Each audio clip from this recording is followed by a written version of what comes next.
Shalom, salam sejahtera, jemaat yang terkasih di dalam Tuhan kita Yesus Kristus. Saya Christina Della, mahasiswi PPL dari kampus Institut Agama Kristen Negeri Palangkaraya, yang melaksanakan tugas di Gereja GKI Pata Jabiren, Resort Pulang Pisau, yang akan menyampaikan renungan harian untuk kita hari ini tanggal 5 Agustus 2025. Sebelum dari itu, mari kita bersatu hati di dalam doa meminta bimbingan dari Tuhan sebelum kita mendengarkannya. Mari kita berdoa. Bapa, kami bersyukur untuk hari ini. Kami masih diberikan nafas dan dilimpahi kasih-Mu di dalam kehidupan kami. Pada hari ini Tuhan, kami akan bersama-sama akan mendengarkan sebagian dari firman-Mu. Biarlah firman ini boleh bertumbuh berakar dan berbuah di dalam kehidupan kami manusia. Mampukan setiap kami untuk memahami dan mengerti serta menjadi pelaku firman-Mu. Pakailah hamba-Mu untuk menyampaikan firman-Mu. Berfirmanlah Tuhan, kami siap untuk mendengarkannya. Amin. Bapak Ibu jemaat yang terkasih di dalam Tuhan kita Yesus Kristus, sesuai dengan nas Almanak GKI, renungan Alkitab untuk kita hari ini terdapat dalam kitab Hosea, pasal yang ke-13, ayat yang pertama hingga ayat yang ke-15. Di sini saya memberi tema untuk kita, ketika kemakmuran menghapus ingatan akan Allah. Jemaat yang terkasih, pasal ini adalah bagian dari peringatan terakhir dari Nabi Hosea kepada kerajaan Israel pada saat itu. Nah, dahulu mereka sangat disegani, diberkati dan diberi pemeliharaan oleh Allah. Namun Bapak Ibu, mereka menyalahgunakan kemakmuran yang sudah diberikan itu. Mereka berbalik kepada penyembahan Baal dan berhala-berhala yang sudah diciptakan oleh mereka sendiri. Nah, yang menjadi akibatnya Allah menyatakan hukumannya dalam bentuk penghakiman yang keras. Mereka menjadi seperti kabut yang datang pada pagi hari yang lenyap, indah sejenak lalu hilang tanpa jejak. Pesan ini sangat kontekstual di zaman kita pada saat ini, di mana Bapak Ibu, kenyamanan dan keberhasilan duniawi ini bisa membuat kita manusia melupakan dari mana semua itu berasal, siapa yang memberi itu untuk kita. Di sini saya mengambil ilustrasi untuk kita. Mari kita membayangkan bersama-sama seorang menemukan sebuah dompet di jalan yang isinya penuh dengan uang, kartu ATM, dan identitas dari orang itu. Nah, Bapak Ibu, orang itu membawa pulang dompet itu.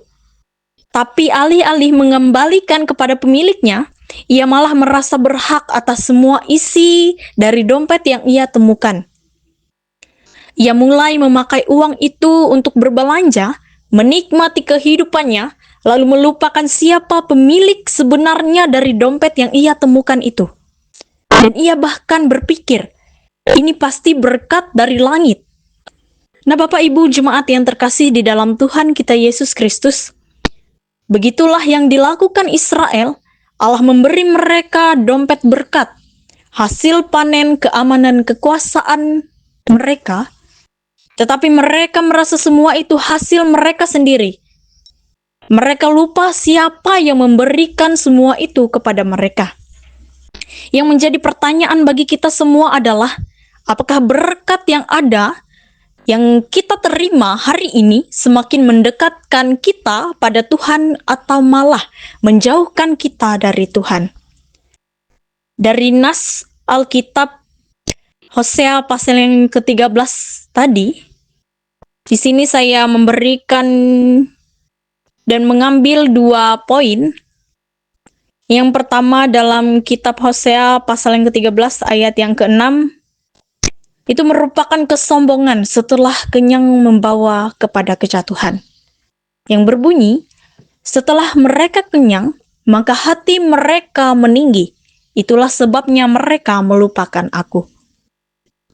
Israel pada saat itu setelah diberkati dan merasa kenyang, malah menjadi sombong dan independen dari Allah.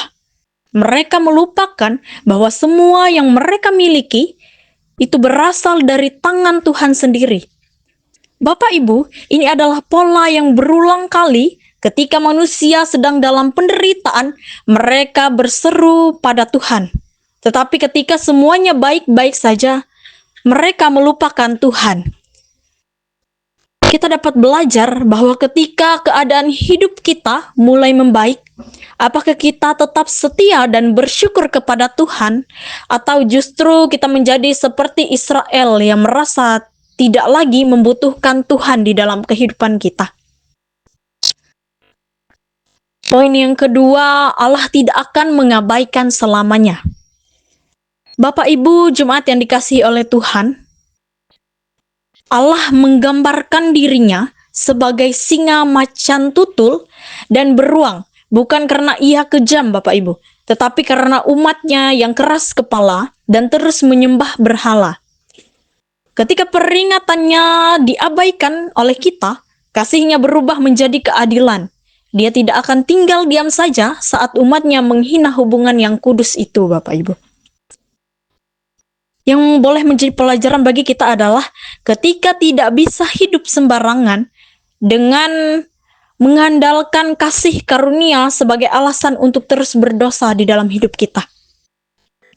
Ada batas waktu bagi kesabaran Allah yang diberikannya kepada kita manusia, dan ketika waktu itu habis, Ia akan datang bukan sebagai gembala Bapak Ibu, tetapi sebagai hakim yang adil di dalam kehidupan kita manusia. Hosea pasal yang ke-13 ini merupakan cermin bagi kita hari ini.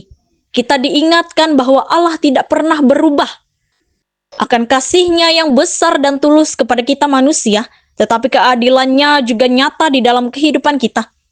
Jangan kita menunggu sampai berkat yang kita nikmati hari ini, yang kita rasakan bersama hari ini, menjadi alasan kehancuran hari esok bagi kita.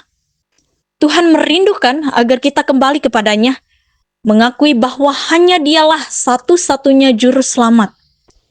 Dunia bisa menawarkan bagi kita kesenangan sesaat, tetapi hanya Tuhan yang bisa memberi kehidupan yang kekal bagi kita manusia. Jangan sampai kenyamanan hari ini menjauhkan kita dari Tuhan, yang adalah sumber dari segala sesuatu yang kita nikmati di dalam dunia ini. Tuhan memberkati kita melalui firman-Nya. Amin. Mari kita bersatu hati di dalam doa, kita berdoa. Allah Bapa yang bertata di dalam kerajaan sorga, kami datang di hadapan-Mu dengan hati yang rendah hati. Bersyukur karena Engkau telah berbicara kepada kami melalui firman-Mu dari kitab Hosea pasal yang ke-13 ayat yang pertama hingga ayat yang ke-15 ini. Tuhan, kami memohon kiranya setiap firman, hukum, dan peringatan-Mu menebus hati kami, mengubah sikap sombong menjadi kerendahan, dan mengerahkan langkah kami kembali kepadamu. Biarlah oleh Roh Kudus-Mu saja, kami tidak sekadar mendengar, tetapi sungguh-sungguh bertobat, dan hidup dalam ketergantungan padamu. Tuhan, terkhusus pada hari ini, kami berdoa untuk gereja GKE Palimirmo yang berada di Rei 8. Kiranya Tuhan memelihara jemaat-Mu di sana, agar tetap setia dan berakar kuat di dalam firman-Mu, menjadikan gereja itu cahaya dan garam di tengah masyarakat mereka di sana, menjadi tempat pemulihan dan kekuatan rohani mereka. Dan Tuhan, kami memohon perlindungan hikmat-Mu bagi setiap pelayan-Mu, para hamba-Mu, penatua dan diakon yang setia melayani. Berikan mereka kekuatan jasmani dan rohani, agar mereka tidak mudah lelah dalam melayani-Mu. Anugerahkan kedewasaan rohani, kasih yang tulus dan kebijaksanaan dalam membimbing jemaat-Mu. Jaga hati mereka dari ketelitian pelayanan dan percikan semangat baru setiap hari untuk mereka ya Tuhan. Tuhan, kami angkat semua saudara seiman kami dimanapun kami berada. Kiranya kasih-Mu mengikat kami satu sama lain dalam kesatuan dan saling menguatkan. Kiranya kami tetap bersatu dalam doa, pujian dan persekutuan meski terpisah jarak dan keadaan kami. Berikan perlindungan dari segala bahaya dan penyakit, serta penyertaan Roh Kudus di dalam setiap langkah kehidupan kami. Tuhan, kami mengetahui bahwa kami tidak dapat menyebutkan setiap permohonan kami, namun kami yakin dan percaya Engkau Maha Tahu dan Maha Pengasih. Inilah doa syukur dan permohonan kami, yang kami alaskan di dalam doa yang Kau ajarkan demikian. Bapa kami yang ada di sorga, dikuduskanlah namamu, datanglah kerajaan-Mu, jadilah kehendak-Mu di bumi seperti di sorga. Berikanlah kami pada hari ini makanan kami yang secukupnya, dan ampunilah kami akan kesalahan kami, seperti kami juga mengampuni orang yang bersalah kepada kami. Dan janganlah membawa kami ke dalam pencobaan, tetapi lepaskanlah kami daripada yang jahat. Karena Engkaulah yang punya kerajaan, kuasa dan kemuliaan sampai selama-lamanya. Amin. Terima kasih, Tuhan Yesus memberkati kita semuanya. Shalom.